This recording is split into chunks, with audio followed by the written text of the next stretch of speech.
Hey guys, Sundown here. Welcome to another episode of Thousand Calorie Cheese Sauce. I'm joined today by my co-host Saki.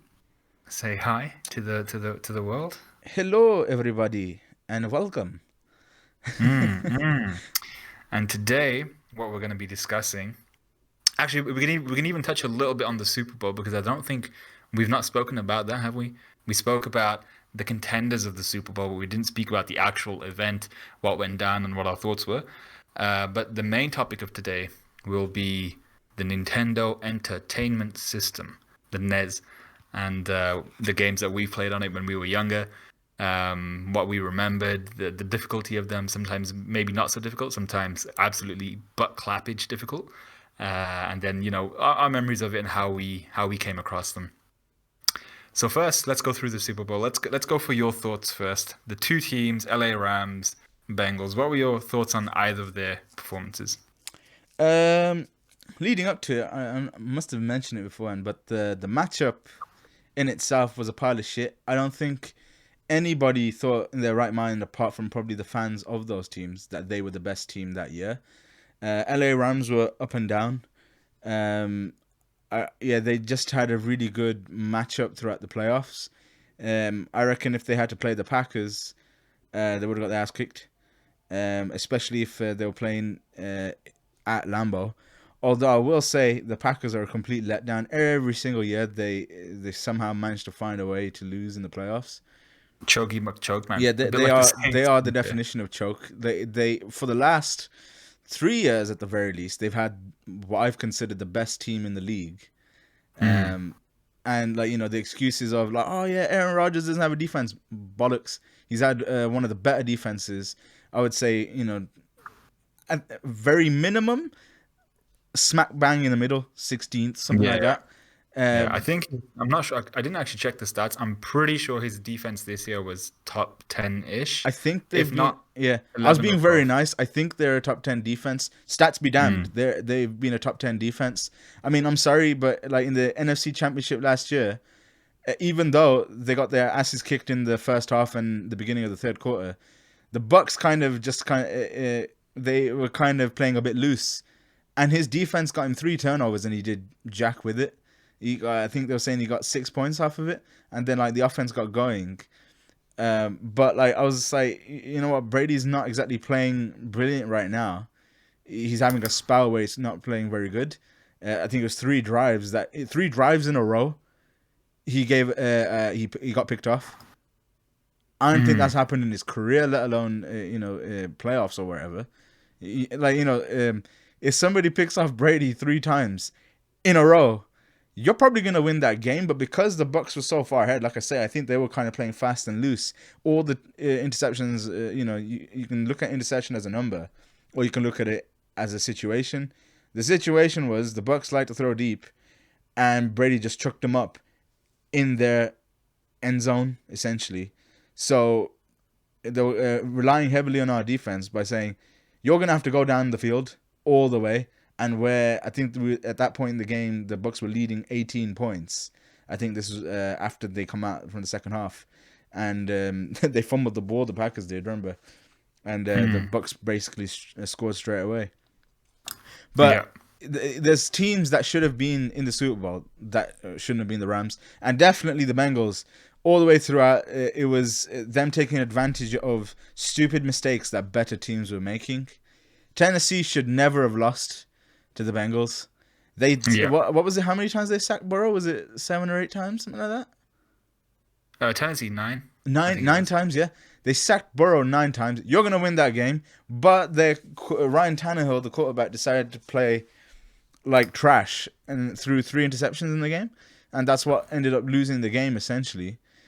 They went up against the Chiefs. Now, to me, that was a relatively legit win, despite the fact that the Chiefs played rubbish. That was the reason Mm. why the Bengals won. That the Chiefs just played rubbish on offense. And yeah, so it's little things like that. Like the Bengals, no one ever thought they were the best team. Even when they made the Super Bowl, they weren't the best team. The Rams were definitely not the best team. They played the 49ers in the what was it, in the NFC Championship game. Um, Yeah, yeah, yeah. That was fraudulent. They played the Bucks, who were basically completely injured, um, like all the way throughout defense and offense. I think defensively, we find it was the first game that they had healthy throughout the whole season. But Hmm. that there was a whole bunch of guys there who were not healthy playing. Yeah. And it's the same. They always say everybody's injured at that point, but the Bucks were just not clicking. That's the reality Hmm. of it. And if it weren't for a dodgy core defense like Todd Bowles tends to do, the Bucks would have been in the NFC Championship and they would have whooped on the 49ers. The 49ers are trash. Let's call it a spade a Yeah. spade. The game itself. I mean, you can have your opinion on the kind of lead up as well. The game itself started off really well. It had like fireworks and everything. Like they were scoring. Once Odell Beckham Jr. went down, it was a trash game. Yeah. You can call it what it was. It was trash. Like the Bengals didn't know what they were doing. The offensive coordinator decided to call a trash game. In the first half, he decided to. I think the offensive coordinator, the guy who's calling the offensive calls, is their head coach, and Zach he Taylor. just called a poor second half. I think he thought, oh yeah, we've got like a minuscule lead. Let's hold on to this minuscule lead by playing conservative. Yeah, yeah. That's what it looked like. Or it was. Yeah, carry on. But yeah, it was not a really good second half call by him. Yeah, and credit where it's due. At the end of the game, the Rams needed a drive, and that's what a lot of Patriots, my team Patriots, that's what a lot of their Super Bowls used to come down to in the end. It was one drive. Sometimes you're not getting anything going, especially if you compare to the last Super Bowl. Remember against the Rams, both teams weren't getting anything. The Mm. defenses were so good, but I thought it had less to do with how good the defenses were and more to do with how poor the offenses were and how Mm. inconsistent. And yeah, the last drive basically came down to I'm just going to force the ball to my best receiver, Cup, and it worked. And the Yeah, defense let didn't him be play mad. anything different. Mm. Halftime show was sick. First one I've enjoyed in a long time. Yeah, yeah, yeah. Um, yeah, that was about as much to say. It's the first time um, in a while that I've watched a Super Bowl at home that didn't include my team, like a team I was actually supporting. Because we had Mm. the Bucks Yeah. last year. I was supporting the Buccaneers obviously because Tom Brady's on there. The year before that, I didn't watch the Super Bowl at home. I watched it in London. It Mm. was the Chiefs versus the 49ers. Yeah. And then before that, Patriots Super Bowl. Before that, Patriots Super Bowl. Before that, a Patriots Super Bowl. They lost one of them, but they were in the Super Bowl. So I had a rooting interest. So it's been a while Mm. since I've kind of it's been 5 years since at home, especially watching it with you, that I'm Mm. watching a neutral Super Bowl where I don't care who wins. Yeah, yeah, yeah. Yeah. But So yeah, I your think my thoughts on it before we get onto our main topic. yeah, so my thoughts on the game kind of similar to yours. We were both watching it together, and the first half was like, okay, cool. Like they seem to be they seem to be battling it out. I was actually really because I was telling you before the game, this has to be OBJ's game. He has to come out and ball. Otherwise, it's going to be difficult to move the ball because they're just going to double cover Cooper Cup, and then it's kind of like someone needs to step up. And I thought, OBJ is in that position where he can be the number two option, step up, make yards. So he did kind of exactly what I thought he would. He was playing like he was just playing crossing routes, kind of just slanting in. What they all call Michael Thomas out on. But I'm like, bro, if he's getting yards for it, he's doing his job. So he's slanty boying all the way across, just getting yards and yards after the catch. They weren't Call a really slants. They TD. were just like in and out routes and just Yeah, finding yeah. space.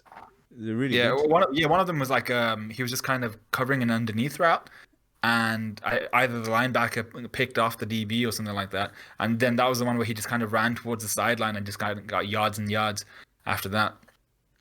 But yeah, so I thought it was going to be more his game, and it was really unfortunate. You and I were both shook. Like, how did he bust his knee there?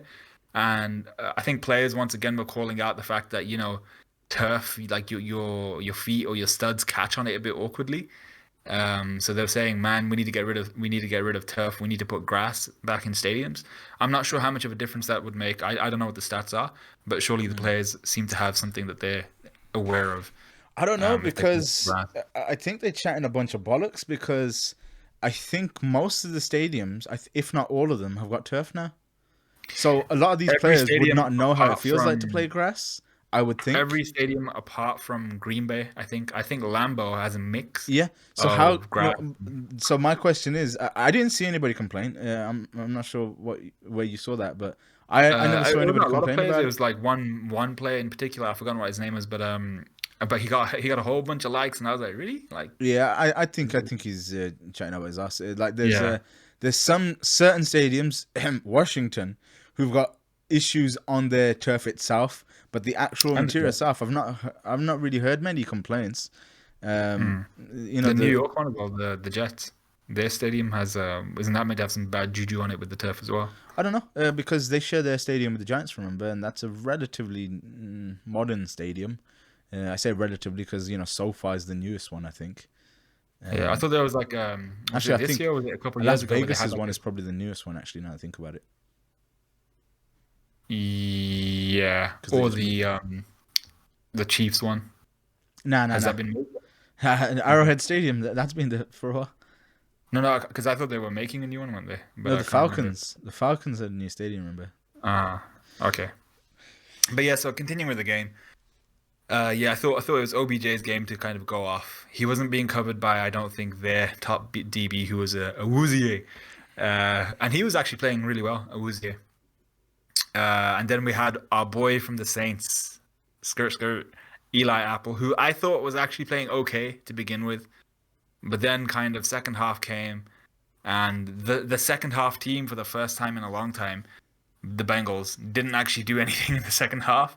It was all the Rams in the second half. Well, when actually neither team really did much in the second half, but it was more the Rams doing something. Yeah. What I Um, kind of called out a while ago came true. I was like, "There's no such thing as a second half team. That just yeah, means that you don't have a very good game plan." yeah. There's teams that make adjustments at the half. Mm, Like Patriots always used to do, right? Like mm, they would make a game plan, and very rarely, very very rarely, um, they would have to scrap that plan completely at the half. The yeah. famous one being, well, actually, I say that like the 28-3 victory against the Falcons in the Super Bowl. That Mm, wasn't a scrappage. That was a slight adjustment from what they said. It was a slight adjustment and basically playing the game at least on offense more or less exactly the same. yeah. Um, but like protecting Brady. But this, the Bengals teams, like it just goes to show you, like I was saying to you, I was like, there's no such thing as a second half team. Yeah. In this kind of way, the way that they're kind of describing it, what they're basically saying is that we're really shit at making a game plan. And then in the second half we have to scrap everything.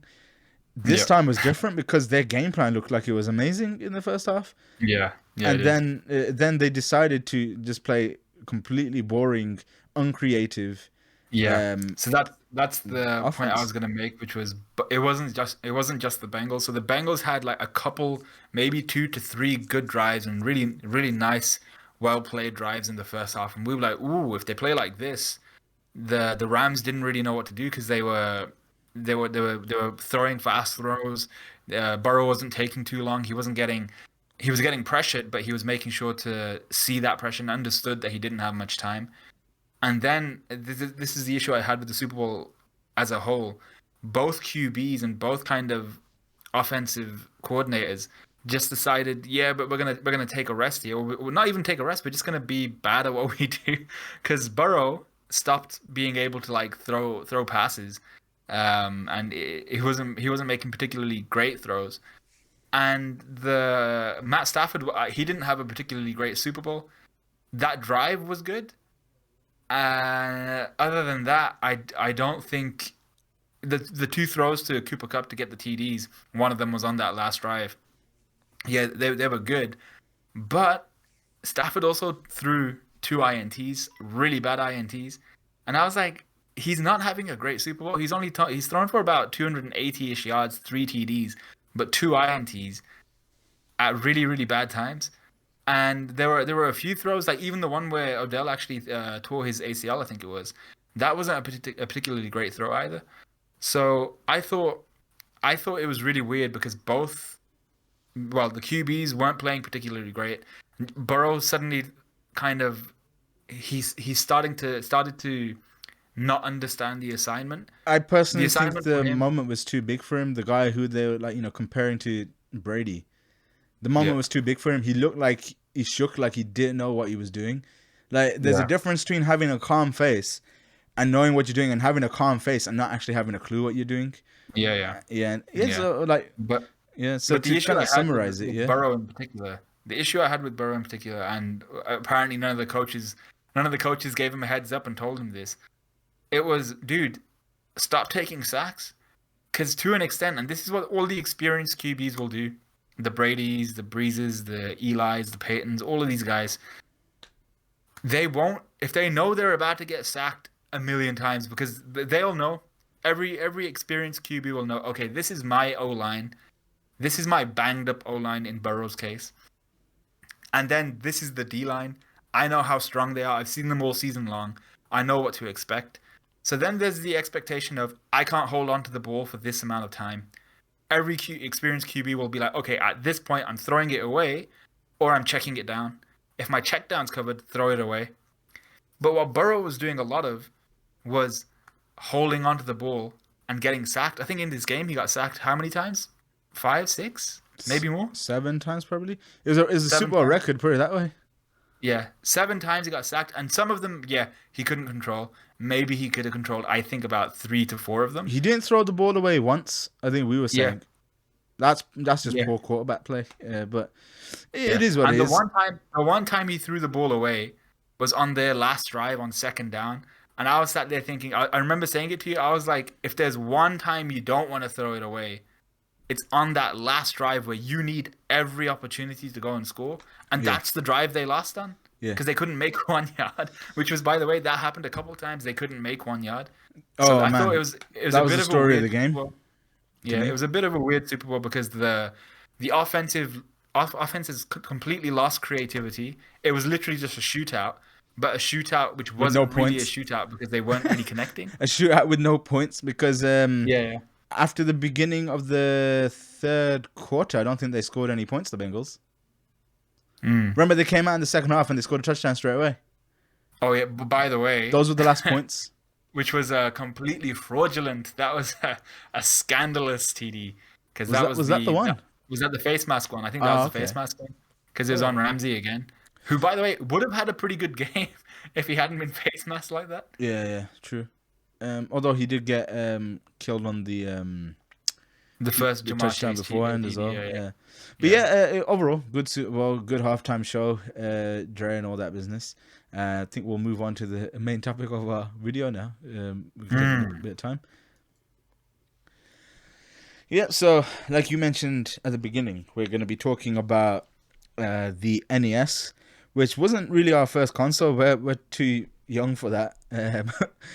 But our auntie used to own one. So the first console me and you owned was a Super Nintendo, Mm. or SNES, which was given to us by our uncles, as well as a whole bag of games, which were on a rotation. So those were the games that we had from, I mean, I don't know how old I was, probably about 7 or 8 years old when we first got it. And then we had those games for like, 2 decades or so. Yeah. Well, a decade and a half, and then we eventually gave it to our cousins because we had alternative ways to play it. But on the side of that, our auntie used to have my uncle's NES, so it was actually theirs. Did you know that? No, I didn't know that. I thought it was hers.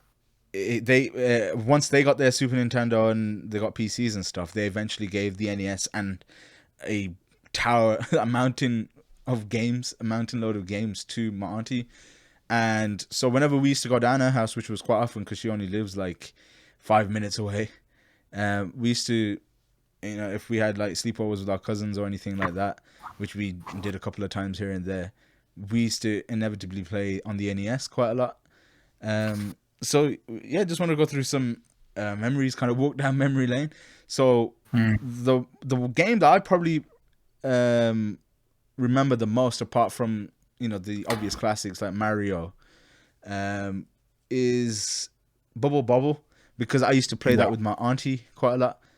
So that was the game that she took a liking to, and she also really liked Tetris. But Bubble was the game that I used to play with her. So we used to do one. We used to play 2-player in there. So in the game, it's just kind of like you have a frame on the screen. So it is on old CRT TVs, the ones that used to weigh a Mm. bloody ton. But you're in control of these two tiny little cute dragons, and they can blow bubbles. And these monsters are trying to attack them while they're trying to collect like fruits and like trying to do a little bit of basic puzzling to try and get to the Mm. next like level. But what the kind of main objective is to blow bubbles on these enemies and to step on them, to kind of stomp on them, and it destroys them. If you leave them in the bubble too long and you don't stomp them, they turn into like super, like Yeah. rapid versions like Aggie of versions. themselves. Yeah. Yeah, Aggie versions. They got like full on aggro. So that is hugely fun, because if you're taking too long in the level, you have like this like ghost. We used to call them like ghost whales that used to come Oh. after you, and you couldn't kill those. You had to just basically be quick on defeating the physical enemies, as it were. So me and her used to have like a lot of fun playing that game. That is amazing. It's still Mm. a fun game to play. Now I played a single player since, and yeah, it gets really difficult eventually. And it's one of those games like the classic NES style where it has like 100 odd levels. Uh, and then like I think even when you clock it, you haven't really clocked it, so you had to play it again, if I remember correctly, because Yeah. it's a Something like port of an arcade game. Yeah, so what do you remember about that game? And also give me a game that you remember from the NES after that. We'll work So it. Bubble. Yeah, I pretty much remember everything about that game. I couldn't quite remember how you won a level. I couldn't remember what the objective of it was. But yeah, I remember I think you had a blue and a green kind of dinosaur. I think they were blue and green anyway. Yeah, And Bob yeah, and and then you'd Bob. be like, sorry, I think that's what their names were. Bob and Bob. Bub and Bob. Yeah, I think so. Creative name. Yeah, But yeah, so that was just like the people. What do they call them? The localization dudes, whoever they are. That was just them being like top 10 laziness, bro. It's like, what can we name these guys? Bub and Bob. don't Mm. think the Japanese names were much better. If I'm honest, I can't remember, but I think it was similar kind of deal. Okay, but yeah, I remember that game. What I remember about a lot of these games was that the soundtrack was epic. The soundtrack for Bubble Bobble was awesome, and I think just loading the game, when you go onto the start screen, that had like a banger of a track. It just the epic Bubble Bobble, the that it was such a good track, and with most NES games and the few that we'll kind of talk about as we go through this. I think almost every single one of them has a good soundtrack, a good OST, and Bubble Bobble was the same. But yeah, I remember everything else you were saying. I don't remember playing it as much, but I remember watching it being played. Yeah, you're a Probably bit a whole you're a bunch. bit younger at the time, so you Yeah. probably didn't play that very much. Um, I'm In trying to terms think of like other games, what I will say about you're saying about the song. The problem with that game was it was just that one track it was throughout just the the one, wasn't it? whole game. Yeah, And so yeah, by the time you're kind of getting about 50 levels through, you're like, oh, for God's sakes, shut up. yeah, yeah. But But the cool part was always like when that whale would come, the ghost slash skeleton whale yeah, looks like a Skull Greymon. Whenever that came, the music would go like double time. yeah, it would So you'd be speed like, up. "Oh shit, I'm about to get my ass whooped," and Yeah. you just yeah speeding up. But well, which game do I remember? So did I don't think when we had the NES or when we were playing the NES, we played this game, but since then we have, I think it was Castlevania. Yeah. And I can't remember which one was it. Simon's Quest that we've played, or was it both of Just them? Number we've one and two. played the first one and the third one, but the first one the most. Hmm. We didn't really play Simon's Quest. But this is something that we played when we were a lot older, because like I say, the games that we had, we didn't buy. We essentially, and our parents weren't exactly they the nicest way to put it is they wouldn't get us games. So and my auntie, like I say, she had like this selection of games on the NES, and she didn't really need any more. And we didn't really know about NES games at the time. We barely knew it was called an NES when we were younger. We just thought this is just a Nintendo. But Castlevania we played when we were a lot older. You know, when we had access to emulation and access to the Nintendo Wii Virtual Console. Mm. Um, but like that's when we played it. So, what do you remember about Castlevania? Even though we So played that probably about a Castlevania, decade I ago, I think, think. yeah, I think Castlevania was when we played it. We already knew at this point it was a classic, but it kind of became an instant classic for us as well, just because the storyline is very simple, very kind of Van Helsing-y in the sense of you're playing as some sort of monster hunter. I'm not sure which Belmont you're playing as in the first one. I think you might be playing as Victor, maybe, or is he in the other ones? Because you're playing as Simon Belmont in the other one in Simon's Quest. I can't remember which Belmont it is, or it's either Victor, Richter, Richter's in one of the the. Rondo of Blood series, so Mm, I think you're still playing as Simon in okay, that. cool. But you're playing as this guy, and essentially he's a monster hunter slash slayer, and he's Also, going come on, through. man. The track's called Vampire Killer. Oh, okay, he's a He's not a vampire monster killer. hunter. He's just the Yeah. other monsters. Yeah, but he's there to Yeah. hunt down Dracula. That's The, his the, main the, objective. the other monsters happen to be there getting killed, but his main priority is the vampires. So he's going after the Dracula. I think was it Dracula in the first one? In all of Um, them, I think pretty much in some shape or form, he's trying to find and kill Dracula eventually. okay, But he has yeah, to kind of go through, lands and like Dracula's castle to get yeah, to the final boss. But in the meantime, you're mm, fighting mummies, you're fighting like Grim Reaper, like Medusa heads, all sorts of shit. yeah, yeah. So in this first game, you have like a whip who you can just like you just whip people with, and you pretty much. And as you're going through, you can get like small upgrades to that whip. So I think it's like it's not really I think it improves the damage as well, so you can start to one shot people who have two shots that they're required to Yeah, to die with. lengthens it Um, slightly as well. yeah, lengthens it slightly as well. I think those are the main two things you can do to upgrade the whip. And then the second thing is you can get these items as you're going along. So you can get like the stopwatch, you can get the cross, which you can fling like a boomerang, but it doesn't come. You just yeet it at people. And there were a couple others. I think you had the what was it? Was it the dagger? Yeah, the Was there a dagger as dagger. well? You had the holy water, The axe, I think. the Was axe. it the Yeah, axe? Yeah. So I forgot which one we actually preferred.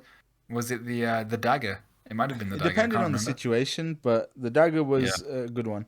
We Holy especially water was like good. that in Rondo of Blood, but we've already talked about that. Um, Mm. but yeah, like for example, we used to like using the axe early on because there was a lot of bats high up, and you can hit the with the you can hit the bats with the axe because it goes in an Mm. arc. But yeah, Mm. that's a really cool game. Very Halloween theme behind it is a very cool game to Yeah. play. Good level design as well. There's a whole bunch of different levels which with like distinct designs, so kept it fresh as well. Yeah, back when Konami used to actually make games. Instead of pachinko, pachinko. What are they? I don't even know what you call them. Pachinko machines. Yeah, and I thought I heard something along the lines of they're getting out of that as well. And I was like, well, then what the hell are you gonna do?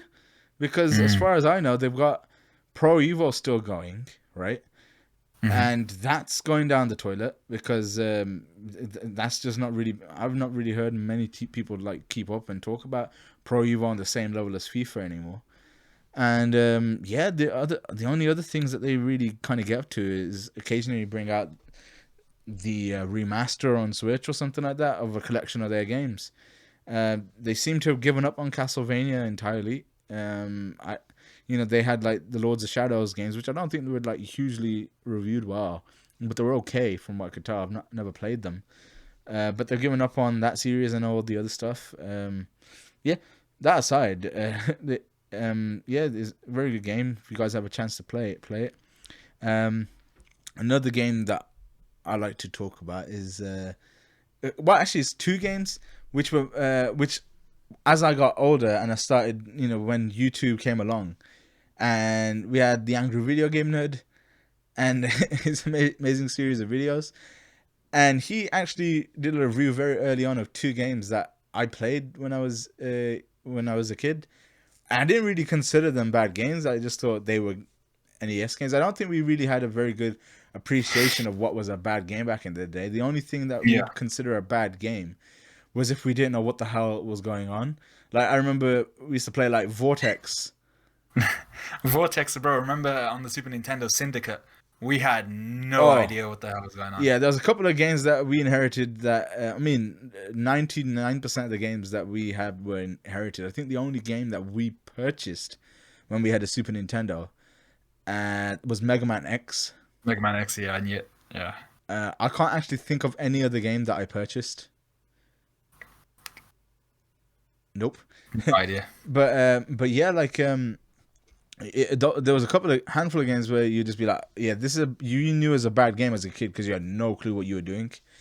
There were some games that we just completely did not grow up on, and I didn't know anything about them until I was older. Classic example being Legend of Zelda. Yeah, Legend of Zelda, Metroid, all these types. I didn't know anything about Zelda, and on this, and we had a SNES. Never knew anything about SNES version of Legend of Zelda or the NES version, simply because those weren't the kind of games that our uncles played. They played the platformers and the action games and the sports games, and even the sports games was very limited. It would be like Mario Kart, which I don't really consider a sports game, and like Super Soccer and Fever Pitch, and we didn't used to play those Yep. that much back then. We played them when we were older, and we got a lot of fun out of those games. But the two games that come into my mind at our auntie's house were Teenage Mutant Ninja Turtles and Bugs Bunny's Birthday Blowout. So, Teenage Mutant Ninja Turtles, what I do remember from it was that it was a hard ass game. And I was, I'm not a particularly brilliant gamer, but even as a kid, like, I was better at games when I was a kid. That one, it was a game that I'd play in between other games at my auntie's house. So, we'd play like Mario and all that. And then, like, if we were getting a little bit bored of that, we'd move on to playing Teenage Mutant Ninja Turtles. And that one you'd put on for about half an hour to an hour, and you're like, forget this shit. This is so hard. So you're in kind of like the sewers with the Teenage Mutant Ninja Turtles. And the cool thing about the game is that you actually got to choose between all four characters. You got to choose between Raphael, Michelangelo, Donatello, Leonardo. The only problem was the only one that was worth using was Donatello because of his he uses the bow staff, which gives him far better Uh, reach than all the others. was it done with the bow stuff? Yeah, yeah, okay. Yeah. Leonardo had the sword, which Yeah, was yeah, okay, but then yeah. you had Raphael and Michelangelo who had the size, and they were Size and bollocks. momentum. they were Yeah. absolute bollocks because they had such a short range, Yeah. of using their moves. The moves were quick, but it didn't mean shit because you just if you slightly mistimed your attack, they were gonna hit you because your attack's quick and it's short. So yeah, so you had to use Donatello, is what I remember, and even then, it was still such a hard game. Like you'd have your life bar, and throughout going through the sewers, you had to make sure that you keep that life bar, otherwise you did.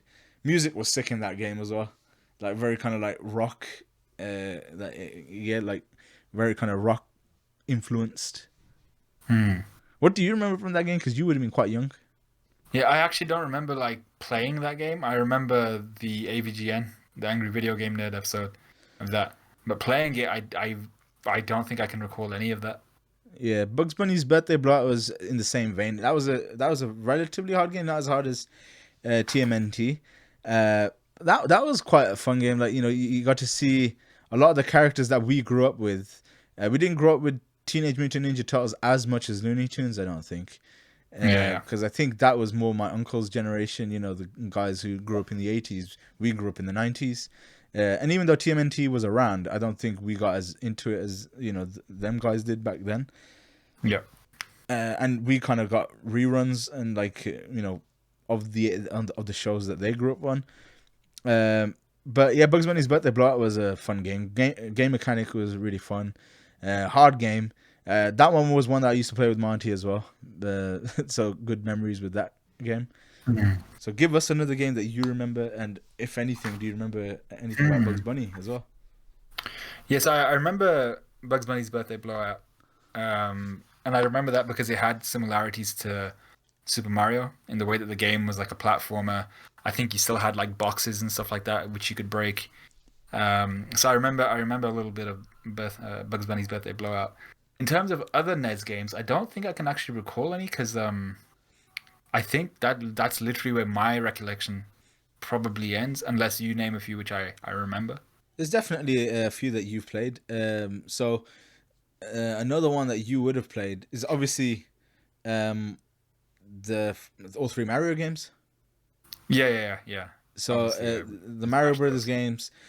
Probably won't go into them too much because well, everybody knows about them. So the Mm. original Mario games had all three, I think, on the NES. But we preferred. We'd grown up with the Super Nintendo version because they had Super Mario All Stars, which Yeah. was basically a remaster before remasters.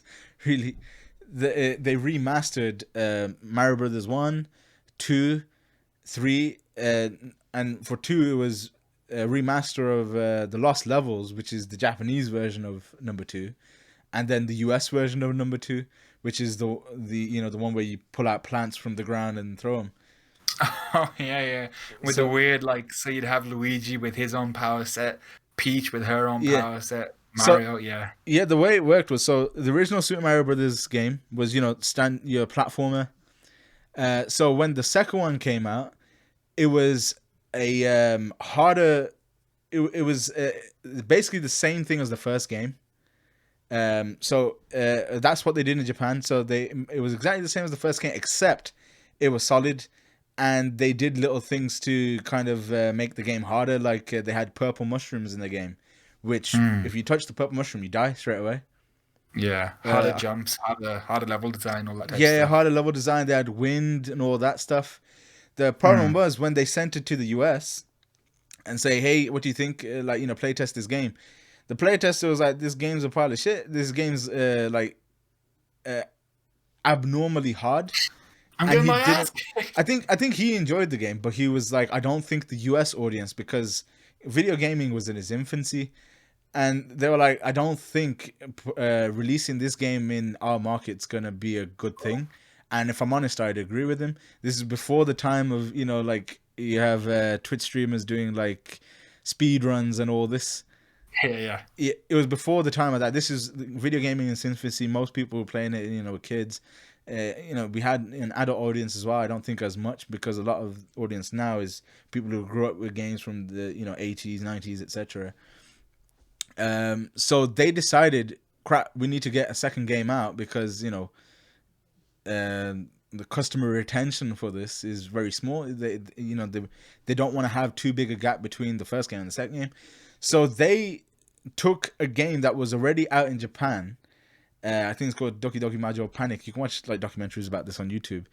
But they just reskinned it and they added some other gameplay elements which made it familiar to the Mario series. And so that's how the Super Mario Brothers 2 that we played, that's how that came about.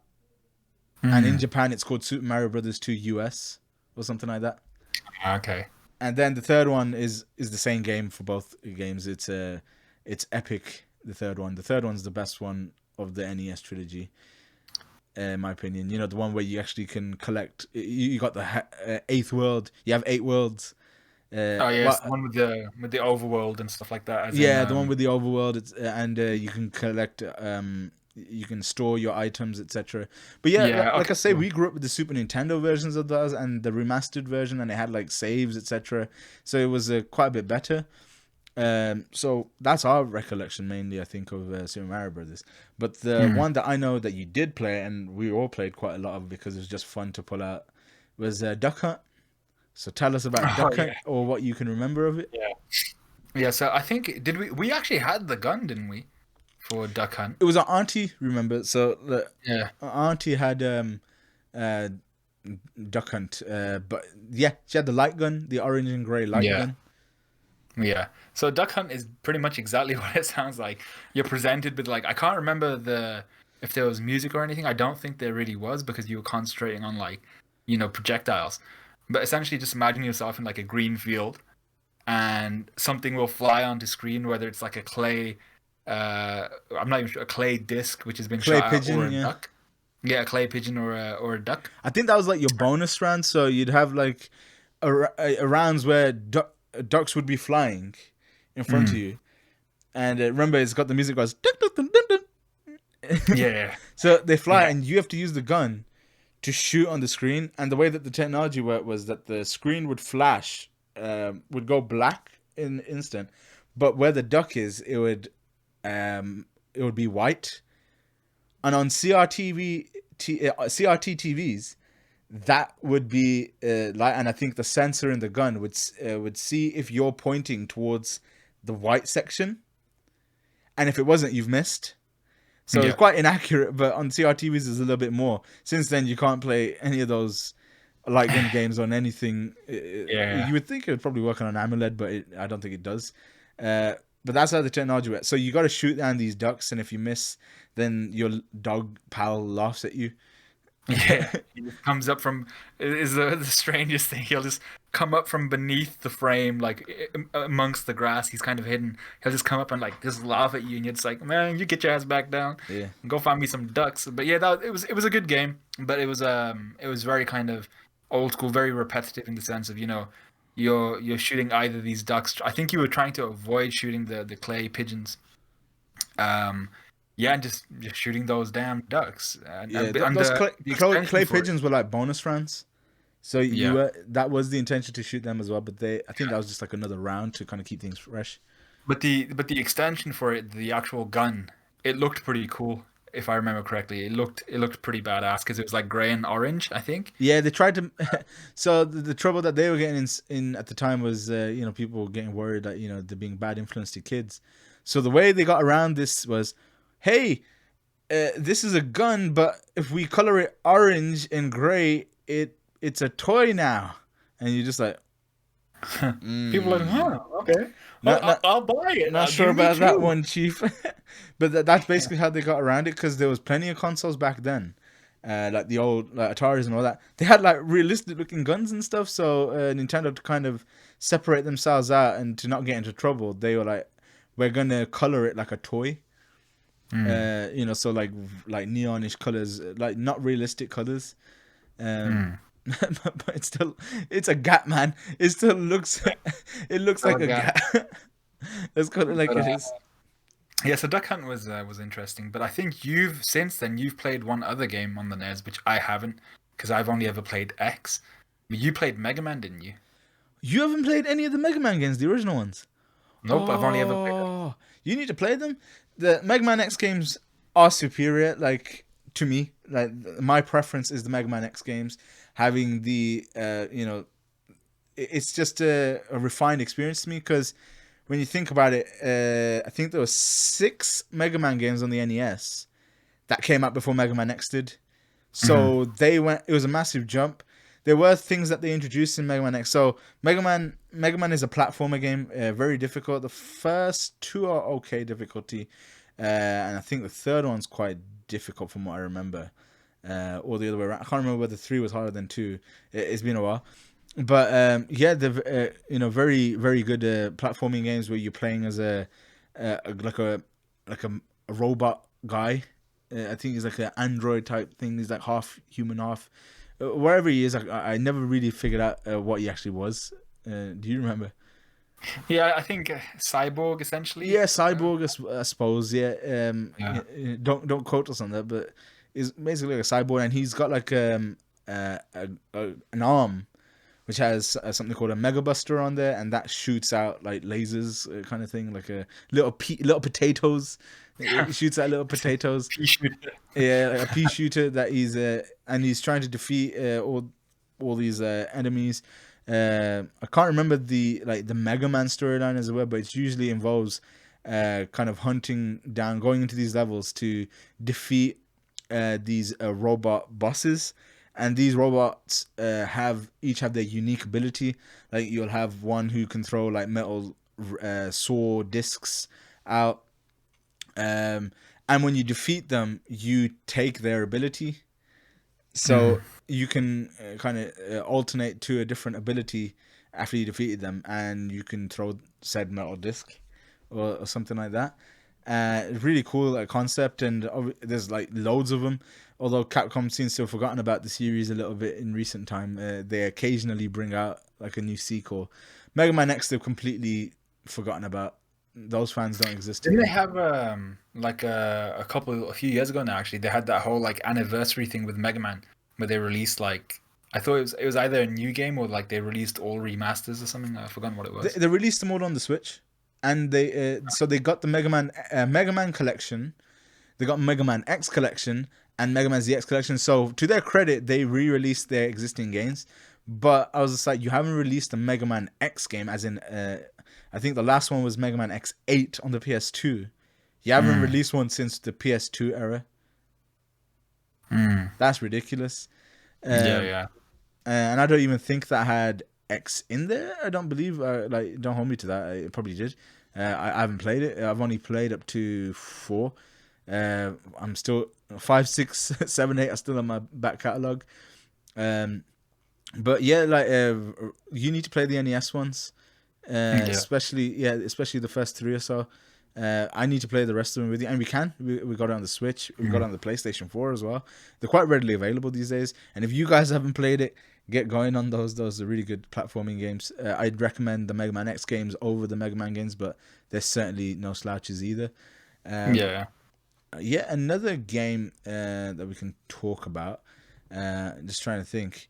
Um, like I said, we never really played Legend of Zelda. I've not really had any interest in playing the original one, if I'm completely honest, because that's more of an overworld kind of game, and you need to use walkthroughs very heavily, I think, on those kind of games. Yeah, yeah, yeah. And that doesn't really pique my interest that much. I'm trying to think of other games that we played, especially back in the day. Did Um, we ever play Ghouls and Ghosts? So we played Super Ghouls and Ghosts. Did we ever play the first one? we played the original, but not much, and that was later on. It wasn't when we were kids. Mm. That's another game really worth playing. Controls are hard as ass. Very, very, very, very, very, very difficult game. Yeah. Oh, if we're talking about controls, we gotta give an honorable mention there to Castlevania, where if you get hit, you bounce back.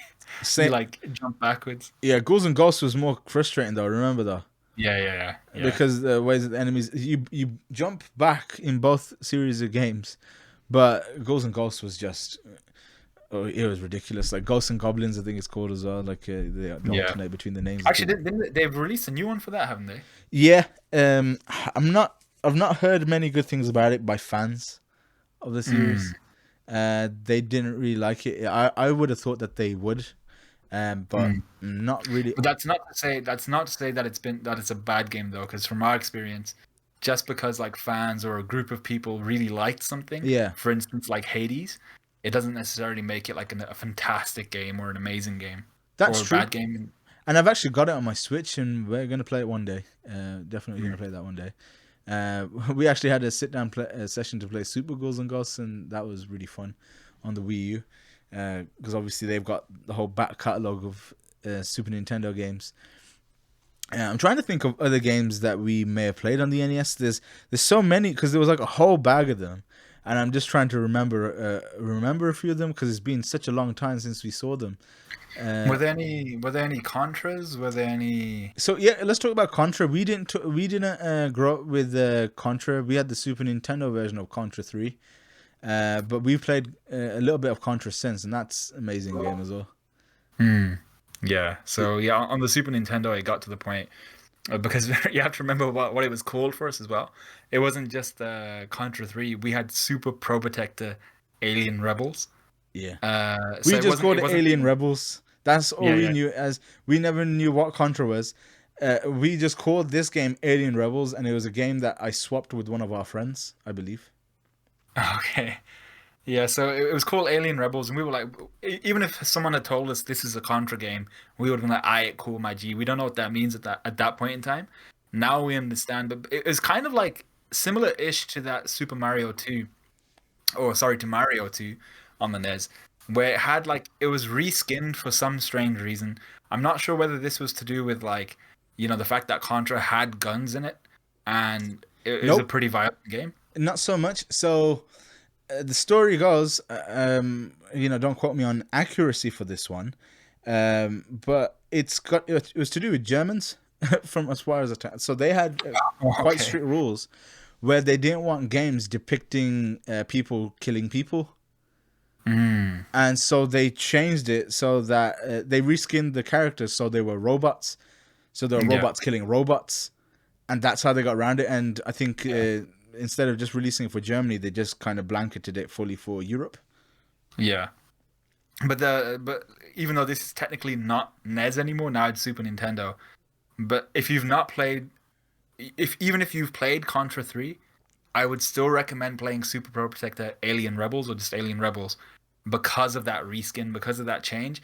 Because from what I've seen of Contra 3 and then Alien Rebels, the tone shift is absolutely dramatic with that reskin. Everything's a lot darker. The story just seems a lot more tense. And because all the bosses are now these like robot, and they're not just robots, they're like these robot slash bioengineered things. They look kind of fleshy but also roboty at the same time.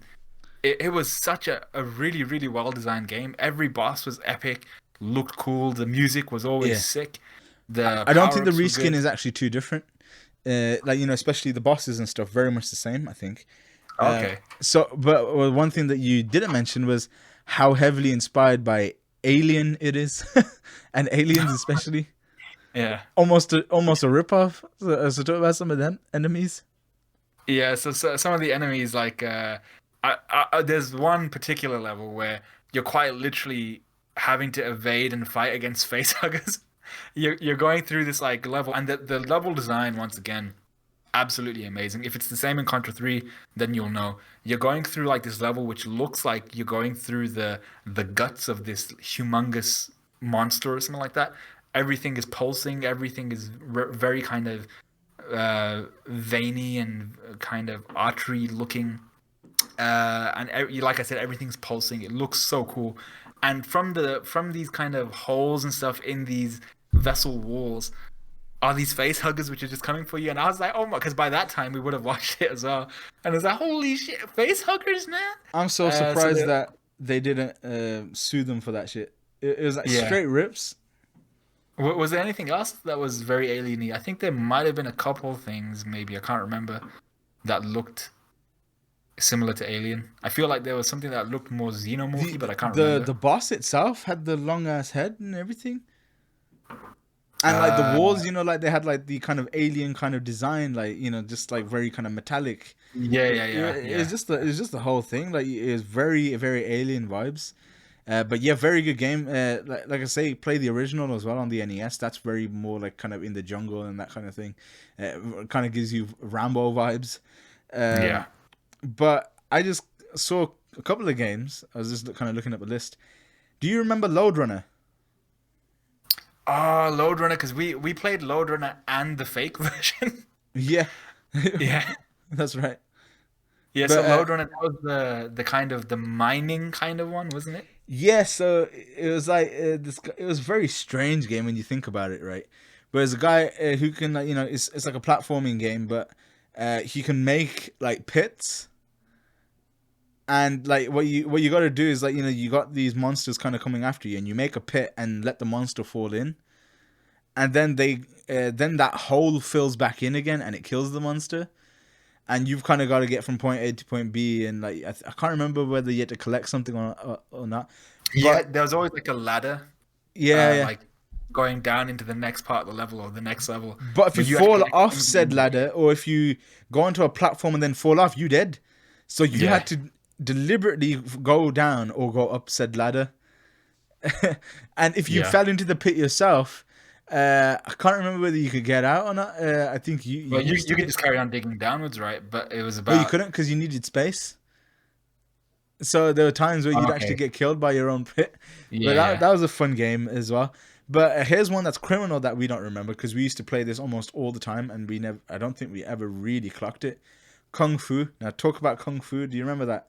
Oh, Kung Fu. Okay, so Kung Fu, if I remember correctly, was imagine Mortal Kombat 1, but before Mortal Kombat 1. So, and yeah, you're basically playing as this dude who has the most awesome sound effects when he's kicking. He's like, do no, do.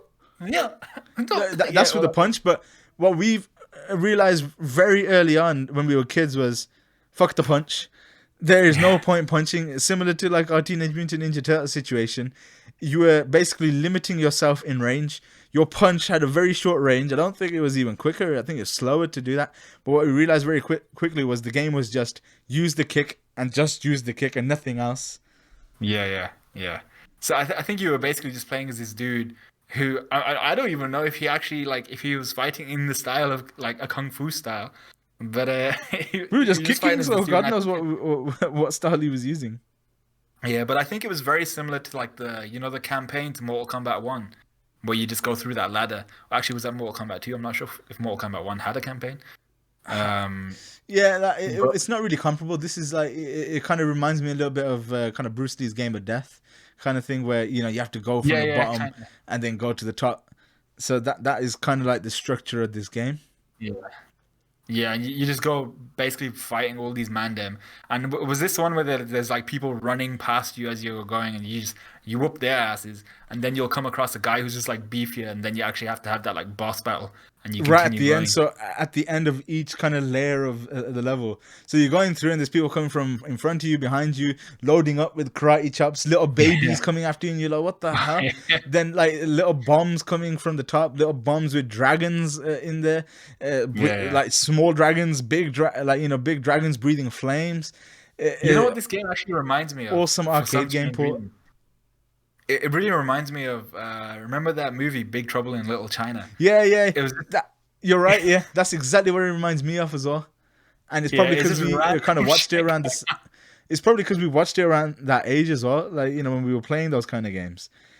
Yeah, so that's an amazing game. Like like it's very. I haven't played the original arcade version, but the port that we played on the NES, we used to play that. That was another game that we used to play in between, and then you used to get our asses kicked. And we got like really good at getting to a certain point in the game. Like, I don't think it was. I think it was like we used to get to the end level at a certain point, and then we Mm, just used to get raggedied. yeah, Like yeah. there was no hope. Uh, we just used to go there, and even if we had all lives, I don't think we ever did really get there with all our lives intact. But it was just I think that final hurdle of trying to figure out how to defeat the last boss, and we never really got there. I'm trying to see if there's any other games that we played. There's a couple of games here that I don't think are worth Did mentioning. did we have was there I don't think there was a Street Fighter on the NES, was there? No, no, there wasn't. Some of the games that we did play, but a lot later on, were games like Punch Out, Yeah, yeah, yeah. and they're really fun games. Like the Punch Out games. Yeah, I think that pretty much does it in terms of games that we grew up in our childhood. There were other games that probably like they're just not as memorable, or they're just not coming to me at this time. Mm. I mean, if we were to talk about every single game that we've actually played on the NES, this episode would be a lot longer, and I think we can Yeah, leave those for separate episodes. But yeah, it's just kind of sharing some of the memories that we had. Like there's some memories like I have, of like my mom playing Bubble with my auntie as well. Like mm. my mom being absolutely terrible at games because she doesn't play, and like my auntie shouting at her and that kind of thing. And Yeah, those memories are hilarious. Like my auntie's love for Tetris started on the NES as well. So there's an early version of well, I think probably one of the earlier kind of ports of Tetris. They had it on the Game Boy and then on the NES, I think, or around the same time. I don't really know. But my auntie still plays Tetris on her phone to this day, and that's like where her love for mm. Tetris began. We used to the very arcadey games that we had, like we had Breakout as well. Played that Yeah, a ton. I can't remember whether it was Arkanoid or whether it was Breakout. I'm pretty sure it was Arkanoid. I can't really remember like from the top of my head, but that I used to play those games all the time. Like just yeah, the kind of you have your paddle at the bottom and you got the ball pinging off bricks, and like you yeah, get power yeah. ups that turn your paddle into like You a get like shooting three balls spaceship. coming. Yeah, Yeah, yeah. Also, like I was obsessed with those kind of games for a good few years. yeah. I haven't And really played one in a long time, but I think it's actually worth like as an honorable mention here, not really as a discussion point because I think we're coming to a close now. But as an honorable mention, just bringing up the fact that we there were a lot of games we didn't play on the NES, but then we played very very like similar, maybe even ripped-ish copies on other devices that we got later on, but while we were still young. So like for instance, remember Loadrunner? We had that other kind of Game Boy looking thing, which you connected up to the TV, and it had like a preset of like 50 Yeah, games. that was actually Loadrunner on there, but don't tell Was it anybody. actually Loadrunner? Yeah, so this is one of those things that we actually bought a clone console without knowing it was a clone console. So it was a Game Boy with a TV out port, and the Game Boy itself had like different variations of like Tetris on it. But when you plugged it up to your TV, and they were selling these things on QVC, dude, and I don't think they knew what they were Yeah. actually selling. So like an official like seller like retailer was selling something which had ROMs on it, with like illegal. What? Clearly, they were like illegal ROMs. They weren't being Yeah, like they licensed by just get Nintendo or flashed anything. on. Yeah, and they were like official like ROMs that that I only found out like about 10 years later. Like when we got into emulation and stuff, and I was like, hey, I recognize this game, and it's exactly like the game that I played on the Power Joy. That's what it was called, the Power Joy. Yeah, Power. Yeah. So it had Load Runner. It had like 100 odd games, and that one I can't actually remember what a lot of the games on there, but there were some games Yeah. on that thing. But we didn't know. But they were full on rips. They weren't like knockoff games. They were Okay, yeah. actually the I real thought they game. were. I thought they were like QuickTime remakes, like 10 years later. Like, oh yeah, let's just remake this QuickTime and sell it for like cheap. But it Yeah, turns out okay that they were yeah. I actually think there flash. was something nefarious going on in the background. But yeah, like it would be nice to hear like if anybody else has got like memories of playing the NES when they're kids. I'm hoping to kind of do a follow up to this. We've had other consoles that we owned that we have probably better recollections of, because the NES, like I say, was owned by Auntie. But in future, we'll be doing an episode talking about our memories of the Super Nintendo, which we're going to try and reduce the length of that because that could take forever. Because we own the Super Nintendo from, like I say, when I was about 8 years old, and we still own it, and we still played the occasional Super Nintendo game here and there. Less so now that we're older. But Yeah, that means we've owned a Super Nintendo for 21 years in some yeah. shape or form. And we eventually owned a PlayStation, original PlayStation. Then we moved on to a Wii. The PlayStation was basically a hand-me-down from our cousin. The Yeah. first proper console we actually got, that we purchased, that our parents purchased for us, was a Wii, and that was after a decade of complaining. so, Mm. so that's interesting. Then we But got yeah, like a 360 after that or something. yeah, and that was after, yeah, that we got a used 360. Yeah, that's true. Yeah, Mm. the Wii was actually brand new. The 360 was pre-owned. Yeah, but that's something I think we got ourselves. We bought the 360. We bought a second 360 when we started earning our own money. Mm.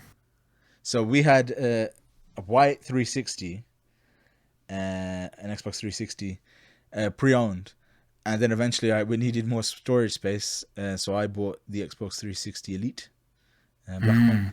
Yeah. But yeah, I think that's it for today's episode. We can carry on talking about stories about gaming and stuff that we bought when we were old enough in other episodes. But for now, see you guys next week. Bye. Peace.